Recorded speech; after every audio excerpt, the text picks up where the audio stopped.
Greeting adventurers, this is Effigy Dragon and welcome back to Here Be Dragons. Third episode, we are delving into this dungeon, see what kind of loot we can find. Hopefully we'll find some useful items for our further adventures. We can already see that this dungeon has been broken up pretty bad by the terrain generation. Doesn't mean, however, that we can't find some good loot.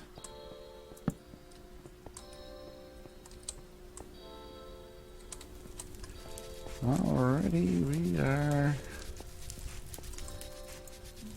lucking out a little bit here.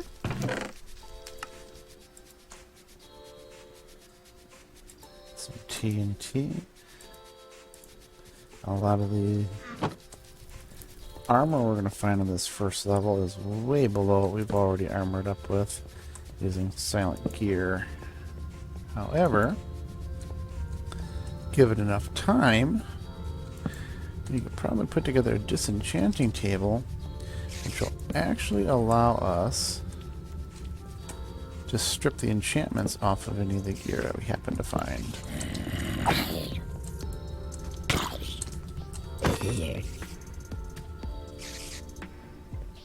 So while maybe not useful at the moment, it certainly could become so later.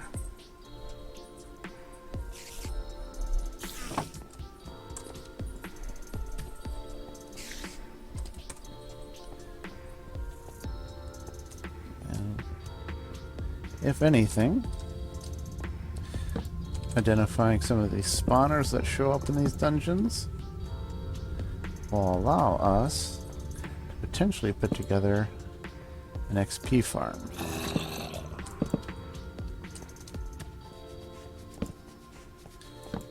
These first levels are relatively tame as far as the number of mobs that are going to be spawning. You can already see nothing major so far, although we did find a music disc. Nice. A few more arrows, always good. We could certainly use those starting out.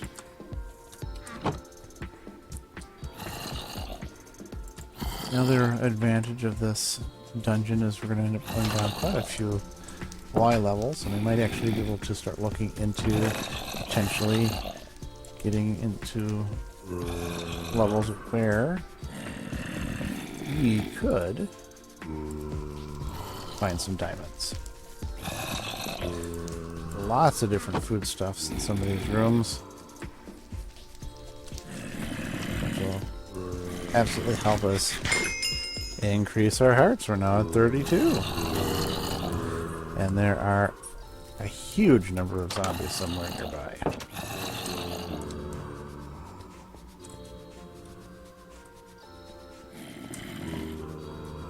I think we may have found our zombie problem.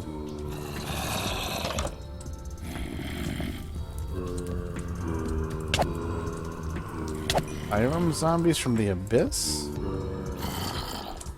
Definitely not your everyday problem.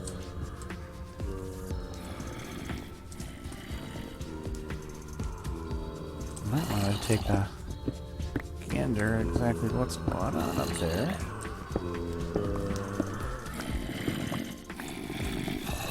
Oh my. Looks like we have a dungeon intersecting our dungeon.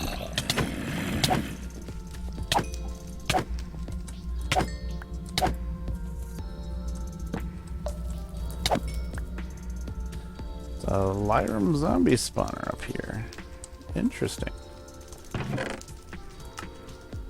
Got some gems. Another music disc.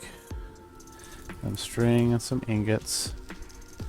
Nothing major, but still very interesting. dump some of those blocks in there. Ooh.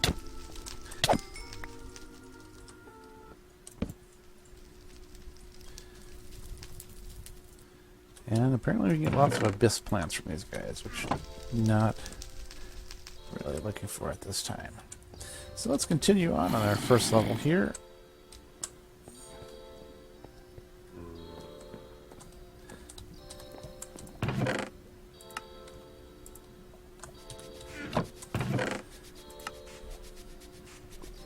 Again, nothing major, but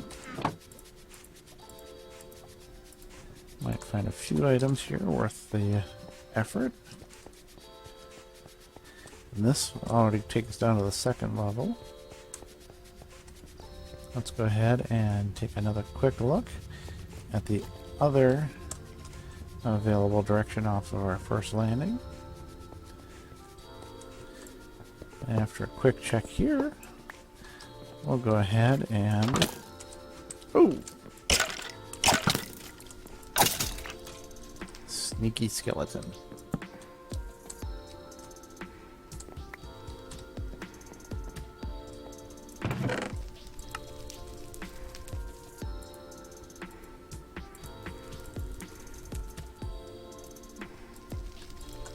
Said lots of foodstuffs in here, so maybe we'll max out our additional hearts. Diamond shovel, some laudanum bone meal, another lead. I'll grab that. Not even a diamond helmet. You see a diamond helmet, 3 armor, 2. We're looking at 17 armor. Not as much strength there, but our initial armor points are much higher with our platinum silent gear armor.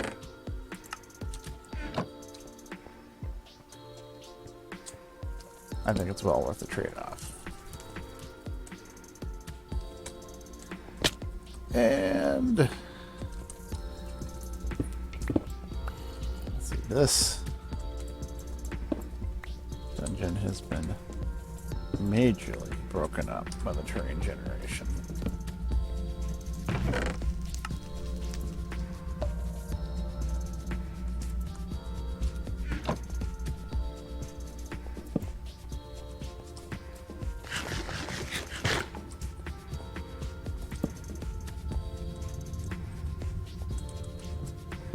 Just transversing.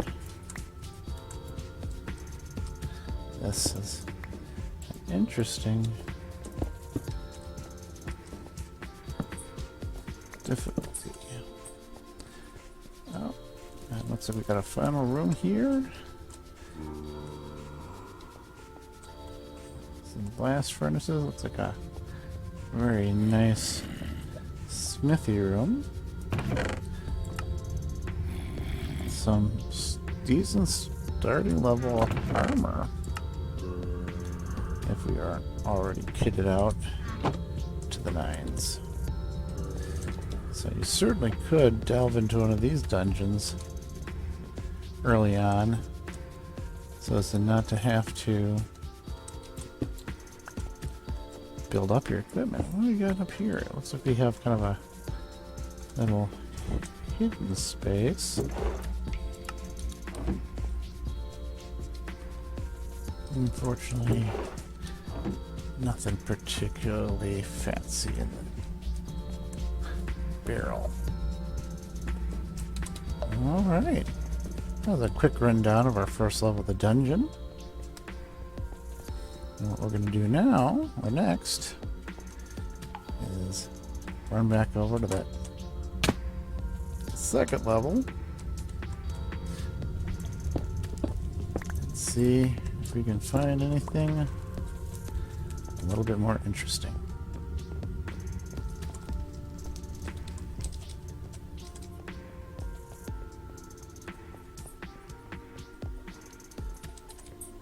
Here, get back up to that staircase, the second level. I'm gonna try here something a little new. See if we can't time lapse this.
And that was our quick run through the second level of the dungeon. You can see they still can be pretty tricky, especially when we have terrain generation that has damaged it so severely, giving you pitfalls all over the place. Now each one of these levels has a bit of its own biome. And our third level here looks like we're going to be dealing with poisonous spiders. Not particularly any Minecraft player's friend or favorite. And as we saw in our time lapse, some of the rooms are trapped. Gotta be careful. Otherwise you will end up blowing yourself up rather quickly.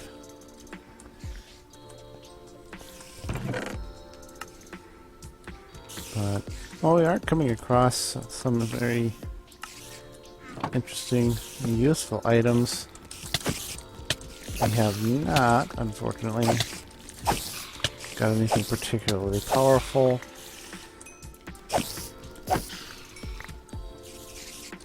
And it does take a little bit of time to work your way through these.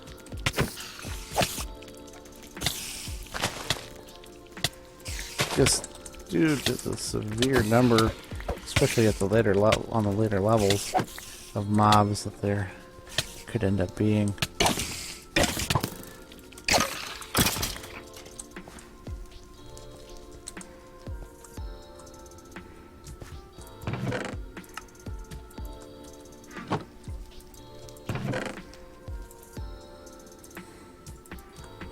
So what I'm going to do is I'm going to go ahead and keep delving through here, see what decent resources I can come across. And if I do find anything particularly intriguing, I will go ahead and bring you back on. Okay, so I've gone down to the 5th level of the dungeon, which actually was a little bit more difficult than I expected. The 4th level was so badly damaged, trying to find the staircase down to the 5th level was nearly impossible. However, it does look like I've managed to come across the treasure room, as we literally have picked up over 3 stacks of ender pearls, 2 enchanted golden apples, over 40 blocks of gold, and that's not counting 31 regular golden apples, another 19, numerous bottles of enchanting. Now we've got 4 full stacks of ender pearls, nether wart, an insane amount of treasure in this final treasure room. This last level here, though, very dangerous. Ooh, hello, Mr. Enderman. Yes, there are actually Enderman Spawners. There's one on the 4th level. There are Wither Skeleton Spawners on this level as well.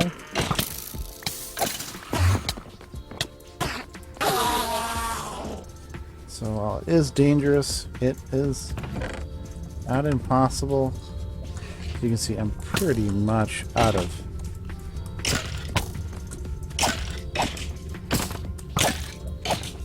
space in my inventory, as well as the backpack. But even this 5th and final level of the dungeon has been absolutely devastated by the terrain generation.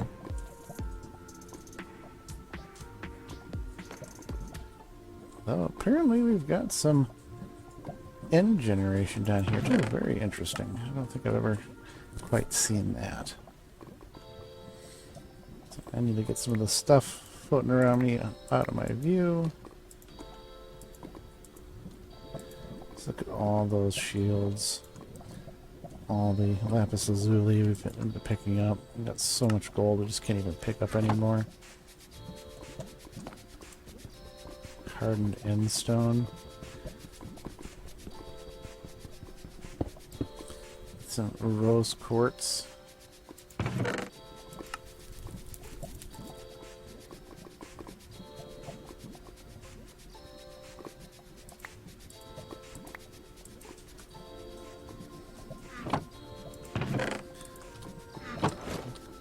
Got number 9 name tags.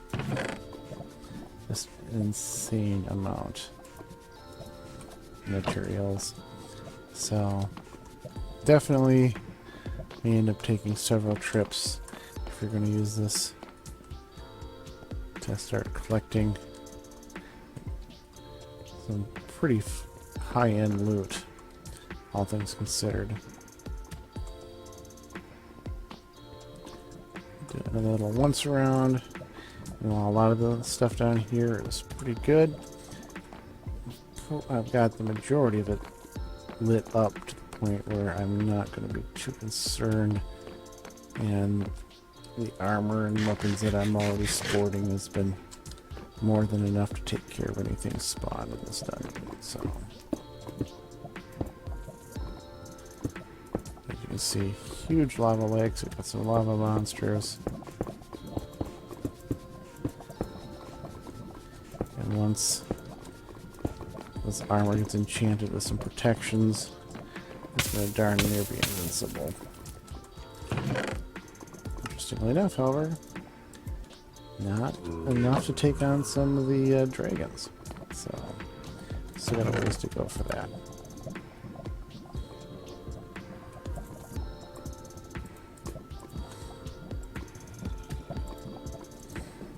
Alright. I'll be heading back up here in a moment, and I'll meet you topside. Well, back up from the dungeon, and ended up tossing them in a chest. We now have 8 interblock pearl blocks, 6 blocks of emerald, 7 blocks of lapis lazuli, 27 pieces of TNT, quite a bit of stuff, and then we left so much still down there. So we got lots of resources. This is definitely a place we may end up wanting to come back to, just because of that. We're not going to be able to carry all this with us as we continue on looking for a location to build our home base. So I went ahead and took the waste stone that we got off the tower here, set it up so we can come back. That does mean we're going to need to find another waste stone or build one once we find the location that we're going to put together our home base. But looks like episode 4 is going to be one where we spend some time wandering the countryside. Until then, stay safe. See you next time.